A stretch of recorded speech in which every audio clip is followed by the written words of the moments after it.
Sounds like the music they played before the Septa Baylor blew up. And we are live. Welcome to the NBA Strategy Show. It is Tuesday, December 6th. I am Josh Engleman. I'm joined by Adam Scherer, who's probably going to be in a good mood. We are brought to you by PrizePicks. Yesterday was great. 8-game slate. Today, not as great. 3-gamer. 2 games start at 7:30, 1 at 10 p.m. But we're still talking basketball one way or the other. So please hit that like button, subscribe to the channel, and hit the notification bell so you know when everything goes live. Adam, I don't have to ask you how your day was. Congrats on a second place yesterday. Thanks. Yeah, nice. We got an 8-game slate, and I actually didn't suck on it. But yeah, no, it was nice. I had 100% TJ McConnell, so that was a little frustrating having the late swap, but obviously worked out.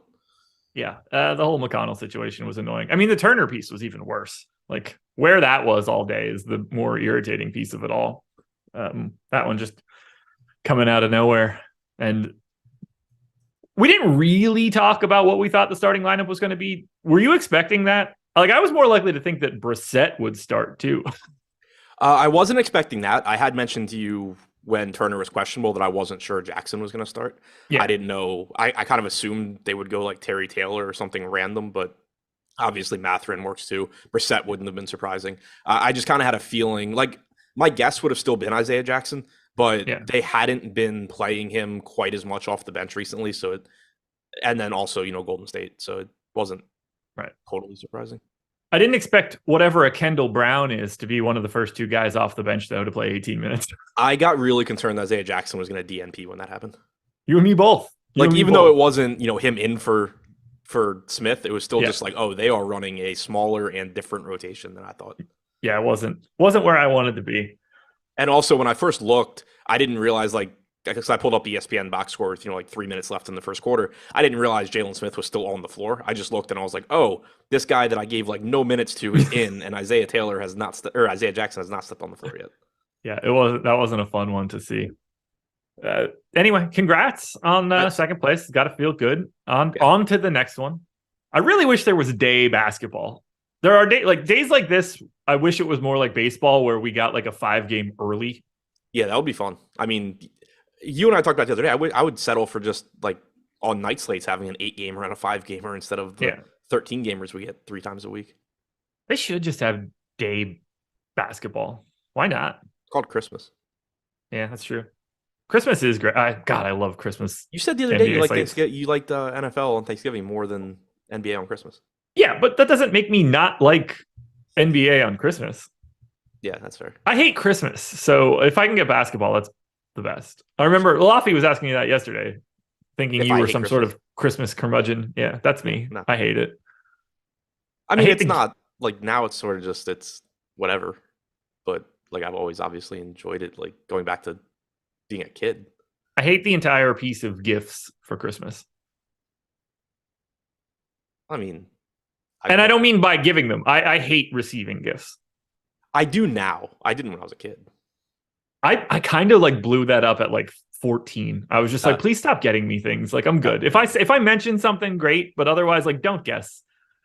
Yeah, well, when I was a kid, it was always I would mention stuff and it would always be wait till Christmas, wait till Christmas, wait till Christmas. And then I would just get a bunch of shit for Christmas. I always had good Christmases, but my parents were typically, they would spoil me on Christmas with shit. But during the year, if it was oh, I want blah, blah, blah, they would be oh yeah, wait 6 months. Yeah. Okay. Fair. Yeah. I'm down for the hang, the relaxation, the spend time with family stuff. But the whole gift thing, when I hear it's oh, I got to think about what can I get your Uncle Mark this year? It's I don't know, nothing, man. He's 60. Right. Well, now it's really tough. My mom texted me the other day. My dad texted me this morning. What do you want for Christmas? I'm I don't know, man. If I think of something I want, I buy it. And a coffee gift card or something, just things that I'm going to use in my day to day. Right. We're all adults now. We all have bills. We all have expenses. I don't need you to buy me things. Yeah, it's please don't. My answer is going to be some $1,200 pair of Jordans, which I know is not applicable in this case. The first thing I thought when my dad texted me this morning is what I'd said to you before the show was, I was looking at a couple pairs of Jordans, and I was I'm not going to ask my dad to buy me Jordans because 1, he's not going to do it, and 2, I don't want him to. It's I guess can you get me a new mouse or something? Right. And then it's just well, you don't know how to get this. I just got to then send you a link to Amazon to buy the thing I want. So that actually I could, because my dad's much more technology driven than me. Like I could be like, oh, I need something. Either I need this, or be like, hey, I'm having this issue where, I'm sure there's something that exists that I don't know exists. Like I can go that route, but yeah. See, like I don't have that at all. I ran out of answers, and that's why I end up with really random things like guns and stuff from my father-in-law. I might tell him to get me a shoe rack so I can start topping your backdrop. Can't say I blame you.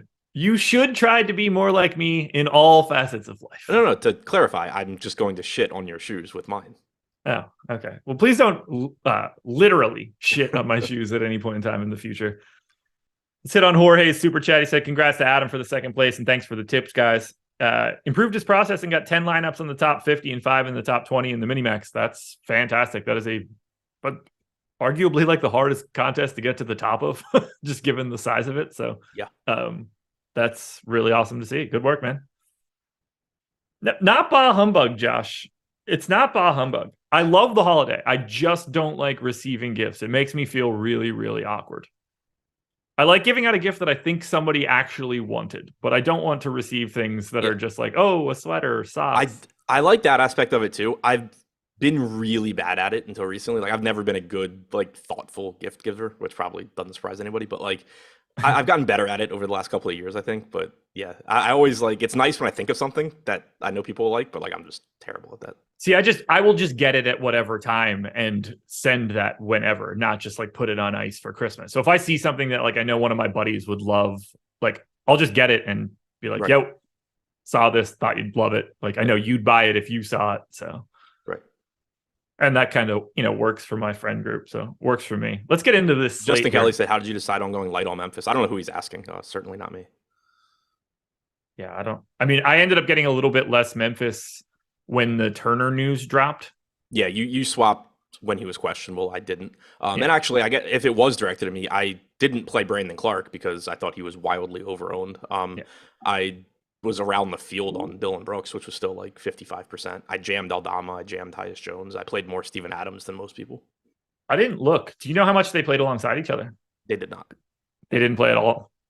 No, and actually, good. When I was talking about on the shows and DMing with you before, where if they didn't play alongside each other, one of those randoms was going to be really good. It was Kennedy Chandler, not Vince Williams, but Kennedy Chandler played like 26 or 28 minutes. Yeah. I didn't totally get the Clark appeal just because I didn't know they don't tend to play minutes together. Like this season, they've only played 2 games where they played alongside each other. One of them was relatively recent, and it was not exactly a long stretch of time. Right. I think you and I both projected like 30 minutes for Adams, 22 for Clark. And there was no way I was going more than like 4 minutes alongside Adams. They just don't do it. No. Didn't make sense. They would have needed more dudes out of that ilk. Right. For it to me, like Brandon Clark was like the perfect example to me of there was uncertainty because they were short on wings. Like I said, either they need to play Kennedy Chandler a lot, they need to play Vince Williams a lot, or they are going to have to play Brandon Clark alongside Adams. But to me, that was like the perfect example of there is some uncertainty here just because we're in like uncharted waters, basically. But if 30% of the field is going to decide that, oh yeah, they're just going to play a ton of minutes alongside each other when they typically don't, I'm just going to say, yeah, okay, I think you guys are probably wrong, and I'm going to hopefully win when you are. If it had been like, everybody had just been saying, oh, they're never going to play alongside each other, I'd have been fine saying like, they might play like 4 to 6 minutes, and I'll take Brandon Clark. Absolutely. Well, let's get into this. Brandon Clark is chalk fade him. He was 60% owned and 10x 2 games ago. Yeah. When he's the starting center. Yeah, it has nothing to do with being chalk. It's really, really easy with Brandon Clark. He plays when Steven Adams is not on the floor. Yeah, and he's really good when he does. Yeah. And he's not priced where he should be when he does get those minutes. Yeah, but yeah, it's really easy. Jaren Jackson doesn't affect Brandon Clark. Santi Aldama doesn't affect Brandon Clark. No. The Los Angeles Lakers are 4-point dogs in Cleveland. 224 total. LeBron heading home for today. Hope he enjoys that one. Best I could tell, everybody's available for the Lakers, other than there's a Q tag on Wenyen Gabriel, which really doesn't have all that big of a trickle down. Although I guess on a 3-game slate, sort of any Q tag matters. Interesting ownership coming in here. It's sort of just flat, somewhere in the, like 15 to 20 range on AD, LeBron, Lonnie Walker, Schroeder, Westbrook, Patrick Beverley to a degree, depending on which site we're looking at. We've got AD at 11-2 on DraftKings, 12,300 on FanDuel. Starting to think that he's back on the Pelicans from like 4 years ago when he went on that crazy run. 10-4 for LeBron on DK, 10-9 on FanDuel. As I look at the Lakers here today, I don't want to say that I don't like them as much as the ownership, because it's like 20% on a 3-gamer seems pretty standard, but I don't think on the surface these Laker guys look like very good plays. And I think I like Dennis Schroeder the most, which is really unappealing to me. Yeah, I mean, it's just that the pricing has come up on the guys that you really want to get to. Like Anthony Davis is playing fantastic, and if you can get to him on a 3-gamer at 11-2, by all means. But he is up to 11-2, and I don't want to just completely ignore the fact that he's playing with LeBron, just because he's been playing really well for the last few weeks. We do have a pretty decent sample going back multiple years of him playing with LeBron, where he's a good DFS option, but he's not an 11-2 guy. Even if you do think that they are finally running the offense through him more, like they've been saying they're going to for years, and he looks a little bit better, you're still getting probably the correct price tag on him, especially on DraftKings where he's only center eligible. LeBron at 10-4, getting a little bit more ownership, a 1.3 to 1.4 fantasy point per minute guy. On a 3-gamer, those guys both look good. If this slate were bigger, you would probably just be ignoring both of them, though. And then, for the rest of the team, Westbrook at 6,500, Schroeder, Walker, they're all reasonable. I think that, I'm with you from a value standpoint. Schroeder probably looks like the best option. Yeah, which doesn't feel like fun to say. He's the guy that I got to most on FanDuel. Patrick Beverley at 3,900 is the guy that I got second most. I'm having a lot of trouble getting to AD or LeBron on FanDuel. Like 12-3 for AD is no joke. 10-9 for LeBron is no joke. We have Luka Doncic on this slate. We have Nikola Jokic on this slate. Like, there are other pay-up options. And based on everything I see right now, I think you're probably going to be able to get to 1. I don't really see many scenarios where you're ever going to be able to get to 2 without taking very, very considerable haircuts around the rest of your lineup. Do you know what Dennis Schroeder's usage rate is in the games he has started with LeBron and Davis this year? It's 14 or something. 11.9. Oh, it's even lower. Okay. I knew it was low. Yeah, the positive is he's averaging 20. It's 4 starts. The positive is he's averaging 29.7 minutes per game. He has a 21.7% assist percentage, which is okay. But yeah, 11.9% usage rate, 0.65 DraftKings points per minute. Yeah, I have him projected for 0.69 today, and he still shows up as my highest point per dollar play from the Lakers. That's hard to do, especially when you're not. I don't even have him at 30 minutes. It's just not good. And clearly a matchup against Cleveland, potentially with Jared Allen back. Like, this is a real defense too. Do you give any weight to LeBron in Cleveland? No. Okay. Has it been a thing in the past? I think so. I'm looking it up now just to see. Oh, God, I didn't even get a share of LeBron on FanDuel. That's always fun to see. At Cleveland, 72 fantasy points in his most recent. At Cleveland, in his second most recent game, 73.5 FanDuel points. At Cleveland, 58.5 in 35 minutes. Just sort of didn't get the defensive stats, but I mean, yes and no to a degree. Davis was only in for one of those, by the way. Okay. He did go for 75 still, but yeah, it's still, I don't know. 46, 8 and 6 in 38 minutes. And when I say, do you buy into anything like that? Like, I know you and I aren't changing anything and like treating it as something actionable, but it is one of those things where if you're fading LeBron and he's going into Cleveland, like, at least he's more aware of the game today than he would be normally. Like, I mean, I think it's very likely it's the only reason he's playing today. That's also a very good point. Anyway, any rules or anything you'd be setting for the Lakers on a day like today? Not really. I mean, with it being a 3-gamer, I'm not going to be that picky. Yeah, I don't really think so. Okay. And on the off chance that Wenyen Gabriel is out, does that open up anything for Thomas Bryant to you as like a straight center backup? Anything like that? I don't think so. He's basically been the backup to Davis anyway, and Gabriel's been playing more minutes alongside Davis.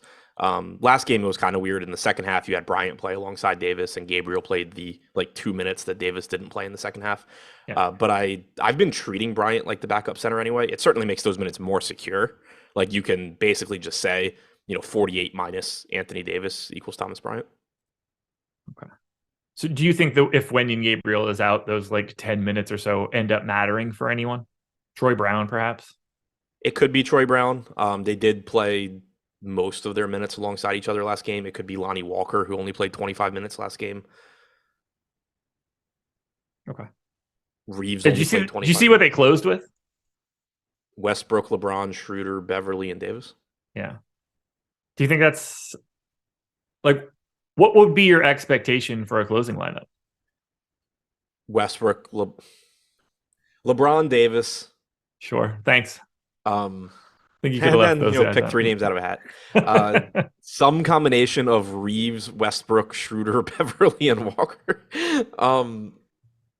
But really, whoever's playing the best out of that group and whoever fits best based on if they're winning or losing. Okay. I don't think they're going to have a consistent closing five. Okay. Should have went with that. Yeah. It's the Reeves, Schroeder, Beverly, Walker pieces are just so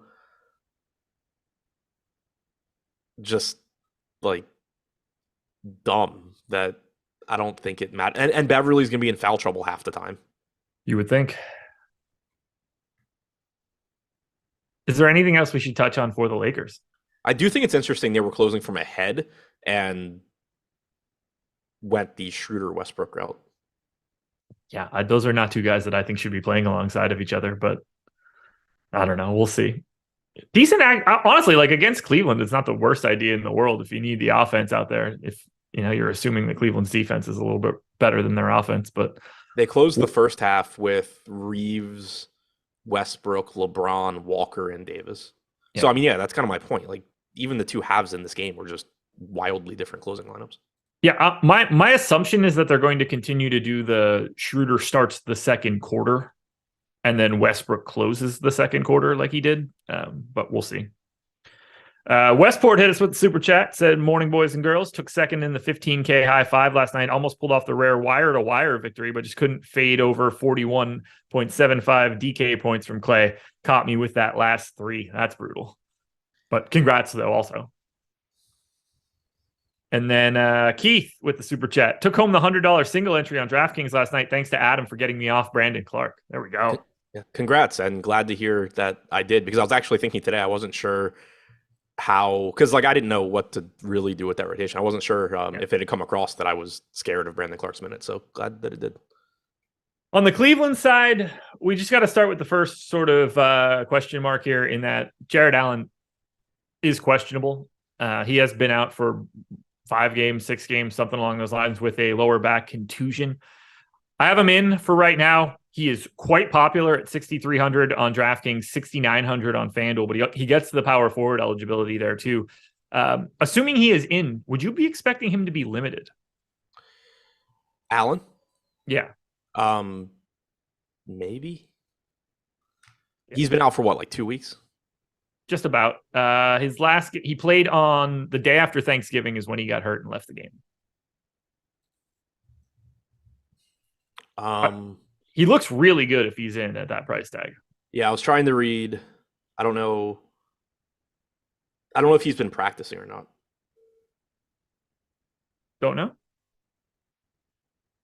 I'm just a host. Yeah, I just don't see anything on it. Okay. If he's starting, I would probably go 28 minutes. Okay. And then I would probably want to discount him a little bit then in comparison to where his ownership is. But if he gets the full freight, and this is 7:30, we should have a pretty good idea of what his role is actually going to be today, one way or the other. If he's out, then obviously it's pretty easy. But I think he looks great. The rest of this ownership, it's 25 to Garland, 25 to Mitchell. It's a little bit higher on the FanDuel side. It's around 30. 25 to Mobley on FanDuel, 25 to Lamar Stevens on FanDuel, 25 to Kevin Love on FanDuel. All these guys are sort of getting some love so to speak. What do you like here from Cleveland? Very weird team right now. We got a weird Karis LeVert price, whose minutes are coming down. I don't know if it's a Chetty thing or not. I don't know what to do with Cleveland right now. Yeah, I mean, the LeVert minutes are really weird. Only played 16 last game. You got Chetty closing and playing 30 minutes. But I think the backcourt looks really good here with Garland and Mitchell. Those prices are coming down a bit. Garland's pulling 28% ownership on DraftKings. Mitchell's pulling 27. They're both between 8 and 9K. So I like both of those guys. Good spot. Both play a lot of minutes. Both are obviously really good fantasy contributors. Evan Mobley at 7,600. He's going to look fine one way or the other because it's a 3-game slate and it's the Lakers. I certainly like him more if he is starting at center. Granted, he's going to have his hands full with Anthony Davis if that's the case, but probably going to have his hands full with Anthony Davis one way or the other. So, I don't know that this is a spot that they go to Diakite or whatever. And, I think you're just going to have Mobley with Davis regardless. So, has his hands full there, but his rebounding numbers do go up if Jared Allen is out. If Allen is in, I think, again, Mobley looks okay, but you are getting him priced up for Allen being out, and then you're losing those rebounds. So that is something that I would pay attention to. Kevin Love at 5,100, obviously a very good point per minute guy, likely to give you 20 to 22 minutes. Some games it's going to be a little bit less. Sometimes some games will be a little bit more. But at 5,100, I think that he looks okay for a 3-gamer as well. Okay. How do you want to handle the Lamar Stevens, Karis LeVert, Chetty Osman trio? I feel pretty good going around like 28 minutes on Lamar Stevens. That's typically what we've been seeing when he is starting. As far as LeVert and Chetty, I'll probably end up just kind of projecting them both in the like low to mid 20s. And what's probably going to end up happening is that whichever one's not getting ownership ends up looking better for me, which right now we have 11% coming into LeVert. We only have 4% going to Chetty. I don't think they're very different from a fantasy standpoint. LeVert obviously is capable of having massive games when he's playing by himself, but he's got like a 17 or an 18% usage rate playing with Mitchell and Garland this year. So I don't really have a very strong preference between them from, who I would rather have. I'd really just rather get the one that's lower owned because I think that there's a lot of volatility between them. Reading into anything from Karis LeVert's rotation in their most recent game? It was a really weird one because he played a lot in the first half and then he just didn't play in the second half, turned the ball over twice within a couple of minutes and just got taken out and never came back. So not really. In the second half, he just played the minutes Donovan Mitchell wasn't on the floor, which was 2 minutes and 25 seconds. Obviously, that would be a horrible rotation that would make him not playable, but that's not remotely close to what we've typically seen. That's not remotely close to what they did in the first half. So there's nothing really I can take away there other than I think he just played poorly and they took him out. Similar story with do you think Lamar Stevens ultimately closes over Chetty Osman? I think you're typically going to get one of Chetty or LeVert. If the Cavs are winning, I think you probably get Stevens. Okay. And then that's another Kevin one. Love. Kevin Love closing is just sort of like a function of Jared Allen being out. So yeah. Yeah, I think Lamar Stevens is sort of, I know they like him in their starting lineup because of his defensive presence. I think it's another spot where very likely if Cleveland's trying to score points, they are going to go to one of the guys that are better at scoring. If they're playing from ahead, I think you see Stevens. Max 2, Stevens, LeVert, Osman? Yeah, I think so. Okay. And then Isaac Okoro is just a complete afterthought. Yeah, 13 minutes last game and not a good point per minute guy. All righty. Garland and Mitchell sort of speak for themselves. They're like 25 to 30% owned total standard mid 8K guys that look fully functional today. Anything else for Cleveland? Nope. All righty. Schedule for the rest of the day. Coming up after this, 11 a.m., the NFL Strategy Show, breaking down this coming week in the NFL. We've got the NHL Strategy Show at 2 p.m. Really big NHL slate on DraftKings tonight. So if you're interested in playing, you should be watching that show in particular. Adam and I will be back at 5:30 for the NBA Deeper Dive because Lock is at 7:30 tonight. So Adam and I for the Deeper Dive at 5:30. NBA Live before Lock at 6:30. 2 straight hours of coverage at that point. And then I got to talk to you guys about BetMGM because we don't have the World Cup offer anymore. We've got an even better one. If you're in a legal betting state and you have not signed up at BetMGM yet, there is a link in the description of this video. Click it, head on over, make a deposit. Got to be at least $10. You will get up to a $1,000 risk-free bet as your first bet. My recommendation, if you can find enough change in the couch cushions, try to go for the full 1,000 because you're going to get it back in free bets if you can. You just want to get that. Like, there's no reason to not take that chance. You're not going to come out worse for the wear. And you could just win the bet and move forward after that. Plus, after that bet settles, you will get 2 free months of Stokastic Plus Platinum. That covers everything that we have: projections, ownership, boom bust, our new lineup generator, all the things that we have behind our paywall. That will be covered in those 2 free months, except for Fantasy Cruncher. That is a paid add-on. You would have to add that if you wanted to, but we do have our new lineup generator if that's the direction you want to go. Seems like a pretty good deal to me, so go check it out, everybody. Yeah, I still need to do that. Oh yeah, there you go. You want to get that 2 free months? I mean, that's the main reason I was doing it. Figured as much. Yeah. But no, I tried to sign up with a different promo and it like rejected my address or something and I never got it figured out. So I still just haven't signed up and now I should probably do that. Do that on one of the contenders videos. I think I get credit for it. Yeah, I'm good. The Detroit Pistons are my tournament plays video. Will you? Pistons are 8.5-point dogs in Miami, 221 total. Standard issue stuff for the Pistons here. No Cade. I don't know who's going to close for this team at this point, but I think we're starting to get a relatively normal rotation. The most expensive guy with the Thunder yesterday. Was I incredibly wrong? I know they changed the starting lineup. Other than that, I have no idea what happened in that game. It feels like Poku and Jalen Williams flip-flop a little bit from time to time. Bojan Bogdanovic at 6,800 is the most expensive Piston. You rarely see the most expensive guy when the team is essentially healthy be less than 7K, but that's how bad the Pistons are. 20% ownership going to Ivy and Stewart. Anybody else is like 10 or less. You also get 28% going to Bojan on FanDuel, where he's only 6K. Alec Burks is getting some love there at 5,200. Just don't do that would be my recommendation. What do you see here for the Pistons? This is a really tough spot to like focus in on, but in the grand scheme of things, you should probably expect like one guy from the Pistons to be in an optimal lineup. Yeah, it's really tricky too, because we didn't get, so normally like one of the easiest spots to talk about with the Pistons is that Jalen Duren and Marvin Bagley are going to split 48 minutes.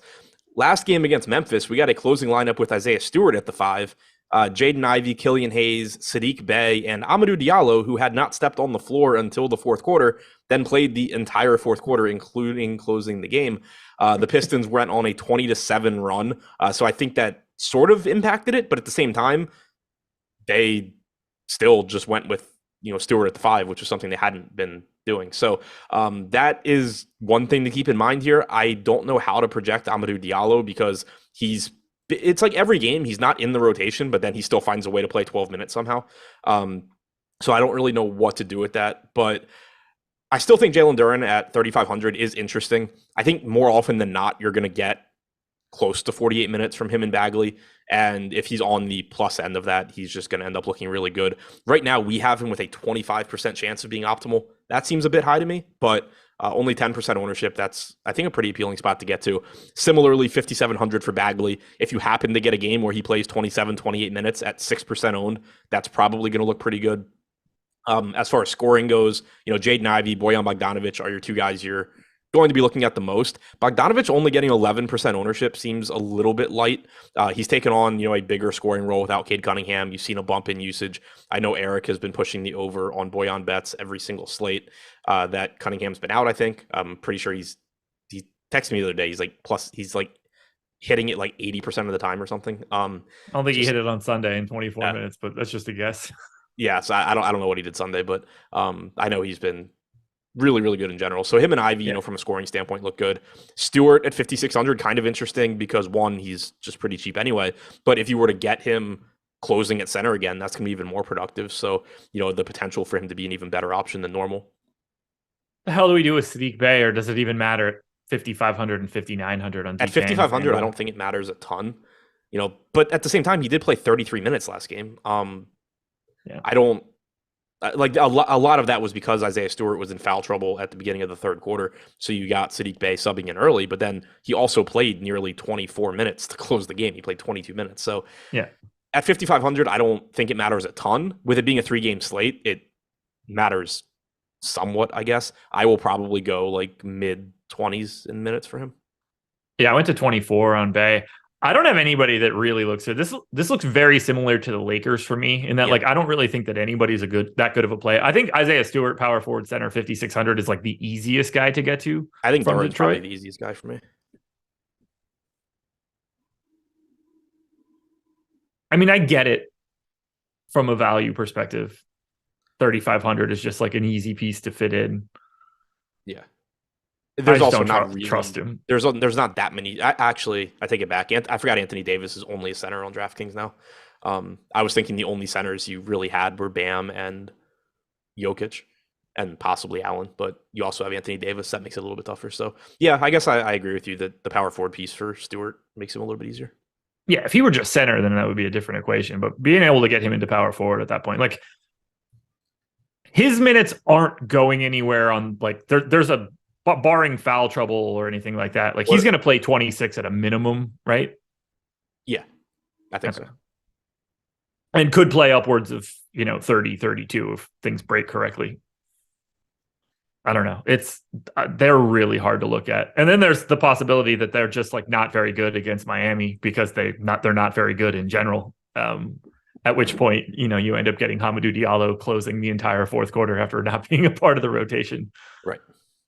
So in the 10 games, Jaden Ivey has now played without Cade Cunningham. 27% usage rate, 32 minutes per game, only 0.95 DraftKings points per minute, but still obviously a nice ceiling there. What's that true shooting? Not sure. Hang on. Okay. My guess, not great. That's my guess too, because he's averaging less than a fantasy point per minute on 27% usage. 49.5. God, that's terrible. It was so bad. So bad. In the games that Bogdanovic has played without Cunningham and with Ivy, 1.03 DraftKings points per minute, 25.6% usage, 66.4% true shooting. Much better. Yeah. Much better. Any rules you'd be setting for Detroit, probably regarding the big men? Yeah, I'll say probably one of Duran and Bagley. It is a 3-gamer, but that's still one I would probably set. If I didn't do that, I would definitely do max 2 of Duran, Stewart, and Bagley, but I'll probably just do the max 1 of Duran and Bagley. Other than that, probably not. Alec Burks, I feel like the max 2 fits a little bit better than just 1.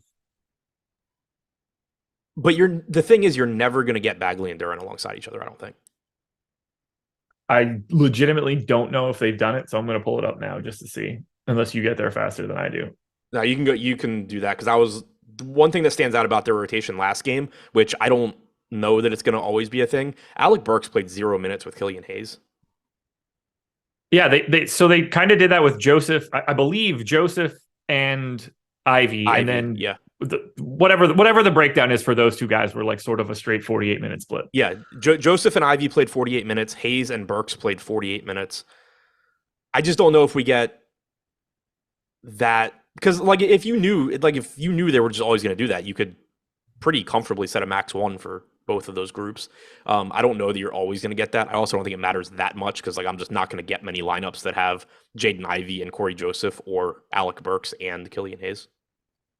3 games ago, they played like 4 minutes alongside each other. Otherwise, they have not been playing alongside each other. So it's a good point to have.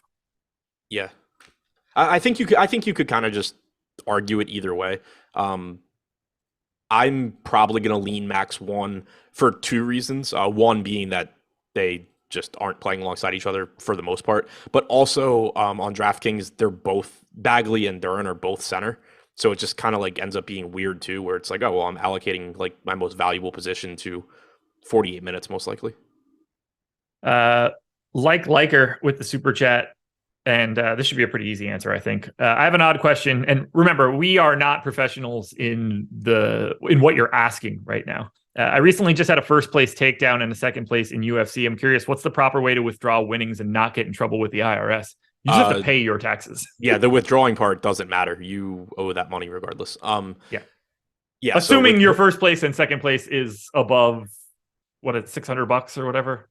I mean, you owe it anyway. There's not going to report it. Like the threshold for them, the threshold for them reporting your winnings is $600. Right. That's what I mean. But yeah, so as far as how you withdraw it, doesn't matter at all. You're going to owe taxes on whatever your net profit is for the calendar year. So yeah, and that's whether it's sitting in your DraftKings account or in your bank account, doesn't matter. Yeah. And if you've gotten your ass beat for the first 11 months, then it might not matter at all. Right. Right. And if you get your ass beat for the rest of December, it might not matter. So it's, again, as far as the how to deal with it for taxes, I am bad at it. I screw it up pretty much every year, end up owing the money, and it sucks. Not the right person to ask for that regard, but I do know the answer to the withdrawing part. It doesn't matter. My recommendation generally in these scenarios, anytime anybody asks, is to take a third of whatever you win and just earmark that for taxes. And if you set aside too much at the end of the year, then you just have that money anyway. There's no downside to just having that in your own savings account if you want. That's how I do it as well. I prefer not to pay quarterly and then just be sitting there like in a downswing with the IRS holding my money. But that's how I do it as well. And then also if you go through a downswing, you have that money where it's like, oh, well, I don't owe it in taxes anymore. But yeah, that's how I do it as well. But yeah, don't think that if you like withdrawing is not what not what makes you start to owe money. Yeah, there's no trigger there. Anything else for the Pistons? Bad timing. Nope. Okay, so the Miami Heat played yesterday. They are on a back-to-back. Very well could sit somebody here, Jimmy Butler in particular, who had been out for a while with an injury. Would not be surprised at all to see Jimmy Butler not play against the Pistons on a back-to-back. But for right now, there's no way to know. One thing I do know, holy hell is Tyler Hero playing a lot of minutes.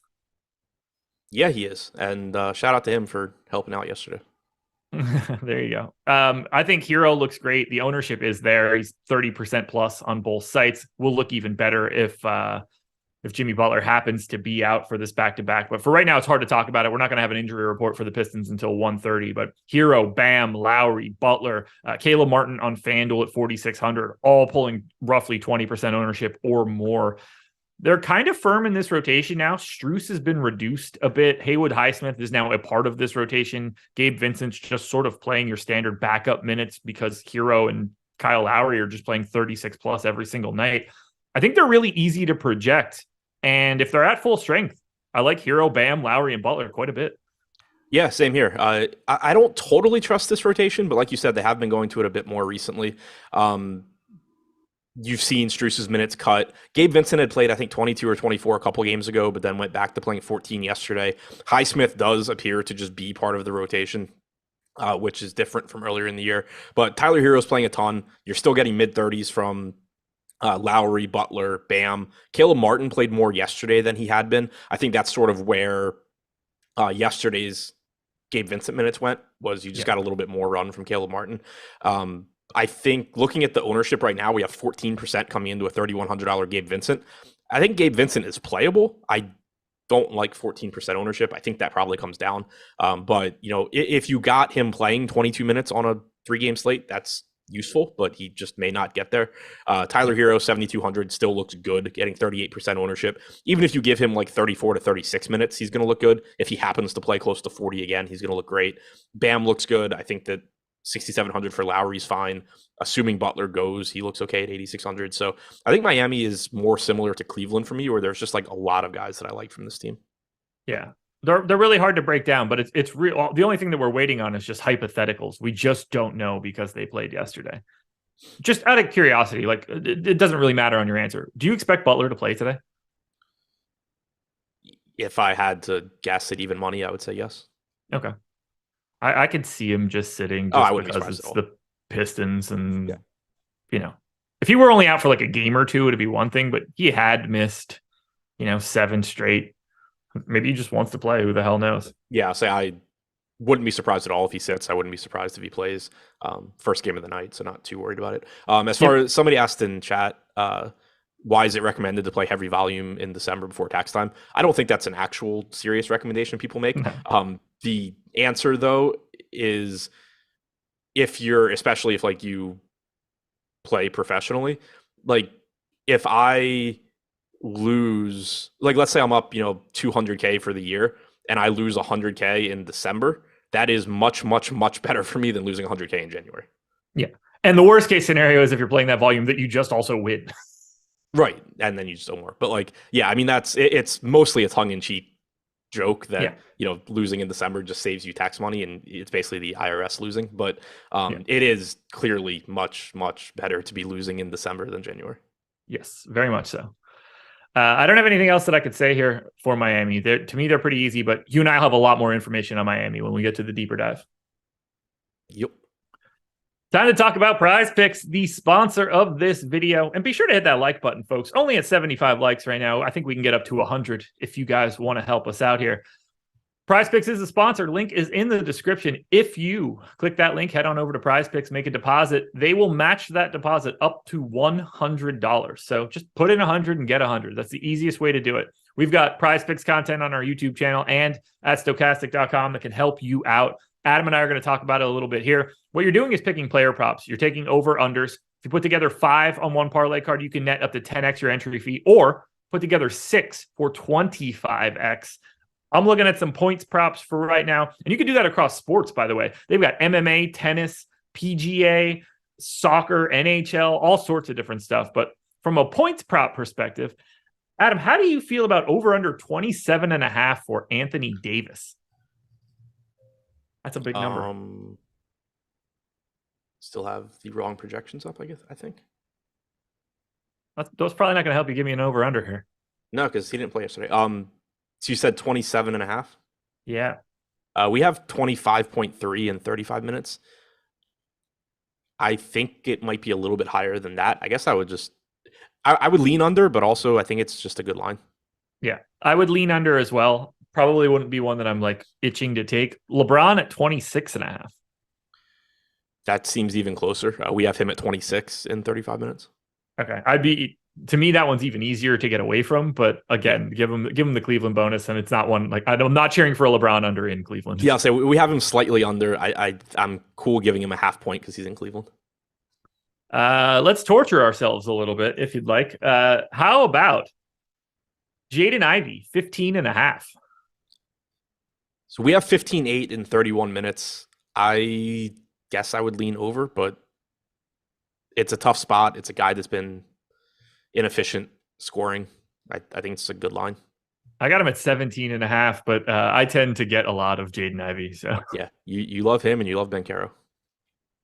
He had 8, 5, and 5 to start yesterday's game. I don't know where he ended up. He ended up with like 50. He was in the lineup to beat me. Okay. Well, sorry that he was in the lineup to beat you, but I told you Banchero's good. Yeah. I don't know where else to go with that one. And one more that I wouldn't have expected to ever show up on the site. How do you feel about over under 8.5 for Lamar Stevens? That is a random one. We have 8.7 in 26 minutes. I think there's a good chance he plays a couple minutes more than that, so I'll take the over. I have the under, actually, in 26 minutes. I would also just prefer to never take a Lamar Stevens prop unless we find out that Garland, Mitchell, Allen, and Mobley are all out. Yeah. That's PrizePicks, everybody. Again, link in the description, up to $100 on that deposit. Are you ready to close this one out? Yep. Liker hit us with the super chat. That's going to be not easy. What's the key to getting different on a 3-game slate? I'm finding it very difficult. Pick a guy with less ownership.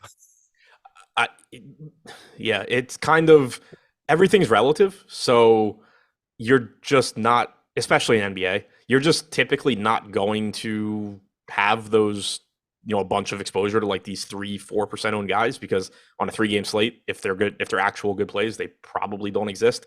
There will be 1 or 2 slates a year where like the whole field just gets a rotation wrong and maybe you can capitalize. But like typically if somebody's getting 3% ownership on a 3-game slate, it's a shitty play and you probably don't want like your whole night revolving around it. So it's just a matter of accepting, I think, that that's just sort of how it is.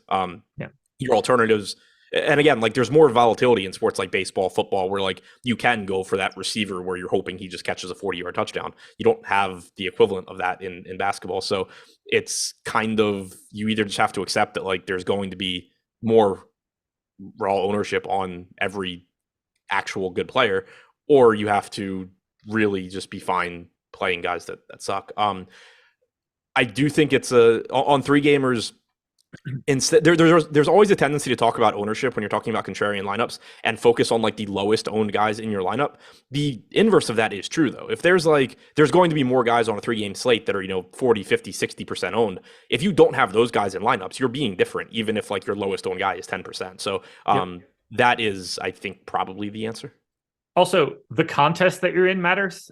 Depending on what you're entering, like being different isn't necessarily a thing that you need to worry about. If you're in the largest field GPP that exists, that's where you're starting to try to like hemorrhage a bit at the top or the bottom. But if we're talking about like a relatively small single entry, like getting different is the equivalent of basically like a 1v1 or a 2v2 on a 3-game slate. Appreciate the super chat. It's tough question to answer. The Dallas Mavericks are on a back-to-back 4.5-point dogs in Denver, 223 total. This is a bad spot for Dallas. Heading into elevation on a back-to-back is just like generally never a good thing. And they're playing. Well, they did get to rest Luka in the fourth quarter again yesterday. 3 games in 4 nights, closing it in elevation. You could watch Dallas put up a real big stinker today, potentially. This is a schedule loss for the Mavs. That said, we'll just say like 12, 12, 12, 12, 12 for Doncic, Finney-Smith, Dinwiddie, Wood, and Kleber in ownership, and then 50 for $4,400 Tim Hardaway Jr. It's a little flatter on FanDuel. Luke is actually playable on FanDuel at 11.8. He's getting 39% ownership. I don't know how you feel about the $13K price tag for Luka today on DraftKings. By the way, that's why you're seeing Gabe Vincent get 12% ownership on this slate. Let's start with Luka. Is that something you can do today? I don't know where the value is coming from right now. Like 13K is so much, but at the same time, Luka is just clearly going to project as the highest scoring guy on the slate. So there is some appeal. Clearly? We have him. What? Clearly? I think so. I mean, I generally do too, but I mean, the way Anthony Davis has been playing as of late, if you project him like his current rates, then it's Anthony Davis. He's like 1.7 something fantasy points per minute in the last month. Mean, we have Luka at 60 DraftKings. We have Davis at 51.5. I think that's low on Davis, but I don't know that it's low by 20%. Well, it's also you're getting $1,800 back too. Yeah, well, I said highest score. I didn't say best value. Sure, fair. So yeah, like long story short, I think it's very, very tough to get to Luka. There's also a very real possibility that you need to somehow make it happen, because if Luka goes for 75 and Davis goes for like 55 or 60, you probably need Luka. But realistically, I think it's just going to be really tough for me to get there unless we get more value opening up. I would rather be going to Davis and LeBron and that Mitchell Garland range. Any qualms with that Tim Hardaway ownership? Like, I understand why it's happening. Yeah, yes and no. I understand why it's happening. There's not a lot of value on the slate right now. He's 4,400. He should give you around 30 minutes. He didn't, he only played 22 yesterday, but that's because he didn't play in the fourth quarter either. In the 5 games that he has started with Luka, he's averaged 1.08 DraftKings points per minute. He has a 24.4% usage rate. The concern for me is that it doesn't make a lot of sense why his usage rate comes up as he is starting games and playing more minutes with Luka. I think it's likely that it has to do with the fact that he's been knocking down shots. He's still not contributing peripherals. I think you likely see that usage rate settle out around 20 to 21% over a larger sample. So at 4,400, I do think he's still underpriced, but I think people are also maybe flocking him a little bit more than they should for what is still an inefficient, scoring dependent player that is getting a ton of ownership. So I think he's a good point per dollar value. I also think that ownership is terrifying in tournaments. You want the best value play of the day here? Please don't say Maxey. Josh Green. Oh, okay. 3,200, small forward. Minutes are rising right now. He's playing well.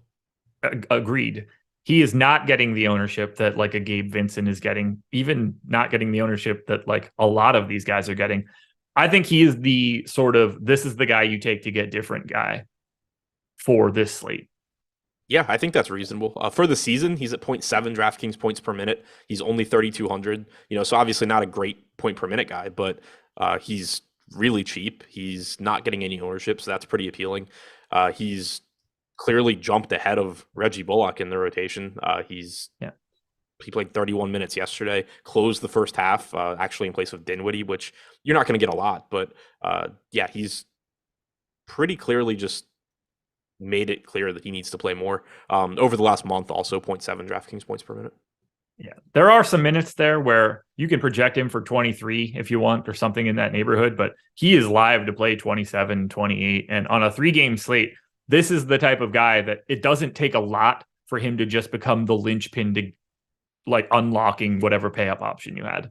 Yeah. And the nice thing about yesterday too, with him playing the 31 minutes, he played a lot in the first half too. So it's not like it was just blowout run. And everybody else that you would expect to play big minutes mostly did in the first half also. Dinwiddie played lighter than normal. He was in some foul trouble, so that benefited Green. But it's not like, you had a game where like guys that typically are in the rotation just for some reason didn't play outside of Dinwiddie's minutes being a little bit limited. I think that, expecting mid-20s from Green makes sense. And there's, given the gap in salary between him and Hardaway, for the season, Hardaway's averaging 0.85 DraftKings points per minute. Green is at 0.7. With Luka on the floor this season, so not just the games that Hardaway has started, just overall Luka on the floor, Hardaway's at 0.81 DraftKings points per minute, 19.5% usage rate. So you're talking about a tenth of a fantasy point in Hardaway's favor, on average probably like 5 or 6 minutes, but also 10 times the ownership and, 1.25x the salary. Yeah. I'm very interested in Josh Green today. Unfortunately, he is a $4,600 shooting guard on FanDuel and significantly less interesting than he is at 200 above the minimum on DK. So thanks for that, FanDuel. Anything else here for you? Dorian Finney-Smith, Spencer Dinwiddie, Christian Wood, anything like that? Oh, also, you don't even have to compare Josh Green to Tim Hardaway. He's the same play as Gabe Vincent, except with less ownership. Yep. Agreed. And should be more likely to play minutes. Yeah, I think so. At this point. Like his projection is basically the good outcome for Gabe Vincent. Yep. I agree. As far as the rest of the team, sure. Dinwiddie, Wood, both look fine. I wish Wood had power forward eligibility. That would make him a lot easier to get to. I expect you're getting around 26 minutes typically from Wood. Played 27 yesterday. Dinwiddie, again, was in some foul trouble. Typically, you're going to get, low 30s in minutes from him. So both of those guys look fine. Bullock and Cleaver are absolutely terrible from a point per minute standpoint. They are both really cheap, but, can't be too confident there. On the Denver side, we get the biggest I don't think either of down. them. So, that's Maxey is getting 14% ownership. Green's getting 7%. They're the same play. I agree with you there. Except Green's actually been better. On the Denver side, KCP's questionable. Jeff Green now questionable. We have no idea what they're doing with Bones Highland at this point. Ish Smith now kind of firmly in the rotation. Assuming Jeff Green plays, I don't think that he's going to be live to play a ton of minutes after how long he has been out. Just feels like some backup run. I assume he just takes the Chanchar minutes. Yeah. And we're seeing basically flat ownership across the board for Denver. 20% for all of the starters. Similar story on FanDuel, although Bruce Brown, much more popular there, where he's only 5,600. I'll sort of take whatever I can get here. I don't love KCP, even with the Q tag, but I think he's fine. But whether it's Bruce Brown, Jokic at 11.4, just a little bit more affordable than some of the guys today. 7,100 for Murray, 5,900 for Gordon. I think all of that looks okay. Yeah, I think all the starters look good. They're all pulling 20 to 30% ownership. KCP, the least exciting of the group, but he's also only 4K, so that makes sense, assuming he's in. Bruce Brown, we know, plays a lot of minutes when he's starting. He's 6,100 with MPE. Murray, Gordon, Jokic are all going to look good. Bones Highland at 5,400 is the biggest wild card on the slate, probably. Yeah, but at 5,400, you got to be very, very, very right. If he played 24 minutes, he's going to project for 6x. Yeah. Is that right? 5,400. I don't know. What would you have him at? 1.1 fantasy points per minute in 24 minutes? I thought he was 1.2 this year. 1.01 FanDuel over the past 30 days. 1.16 DraftKings for the season. Okay. Even if we give him that, 25 minutes, we'll say it's 29 fantasy points. 29 at 5.4. 5.4? I think he's fine, but I think the more likely scenario is that he might not even step on the floor. Yeah, like I meant it more in the sense that like he's getting less than 1% ownership right now, which I get it. He was a DNP 2 games ago. He played 5 minutes last game. I don't think it's very likely that he just goes and plays his normal minutes today. If he does, I think it's very likely he's in a winning lineup. Now, if KCP ends up out, all bets are off. So he's got, I think like he kind of has to then play some sort of rotational minutes. So here's the only reason he wouldn't have been playing minutes before is because he physically can't. That's fair. It's not like he got kicked out of the rotation. I would maybe think that would be. They have been. I have heard murmurings. Really? Yeah. Weird to me. It's very weird to me. He's been really, really, really bad and a giant negative from a plus minus perspective, which is just interesting to see. Like, yeah, it's just so hard for me to believe that they're not giving him minutes in favor of Devon Reed and Chanchar and Ish Smith. Yeah, he's been so bad defensively that I think they might be trying to send a bit of a message. He's a negative 3.7 defensive EPM right now. He's shooting how much of that is because he plays with a terrible second unit? So not really. When he's not on, but DeAndre Jordan's still out there, DeAndre Jordan has been ultra positive. All right, that's crazy. Yeah. Matt Moore's been talking about it a lot in some tweets and stuff. And I heard them talking about it on a podcast too. But yeah, it like Bones has been the linchpin of what's, I don't want to say that he's like the sole cause of like a negative defense, but sure. When you isolate him, everybody else has been all right. Yeah, that's wild. Kind of weird. I didn't know you could make DeAndre Jordan positive. Yeah. Apparently he's been like not all that bad as a backup center, much to what everybody else seems to think. But yeah, ultimately it's, if KCP's in, I like the starters, and then I probably don't really want anything else. I certainly wouldn't prioritize anyone else. I think Ish and DeAndre Jordan would be the two guys that I would look at. I think $3,100 DeAndre Jordan is totally fine today. Yeah, I think that's reasonable, just getting the backup center minutes. Okay, so I thought that, I thought this had happened, and so I'm glad somebody in chat mentioned it. Highland did play 22 minutes 2 games ago. That game's just missing from Popcorn Machine. So when I started going back through previous Denver games, it wasn't there. So that makes me that's worse. More towards. Yeah, exactly. It makes it look worse. I thought that it happened, and I thought I was losing my mind because it just didn't exist. But yeah, all right. So that does make it look worse, and it does make me a lot less interested in trying that. All right. Anything else you want to touch on before we kick this one over to the NFL strategy show? No. All right. GPP videos later today? Yeah. Injury report video might not be as necessary. I don't know. Well, keep your eyes peeled for that one, guys. But Adam and I will be back at 5:30 for the NBA Deeper Dive. Keep your eyes peeled. NFL Strategy Show coming up next. Good luck today, everybody. Thank you to PrizePicks for being the sponsor for this one. We will talk to you later.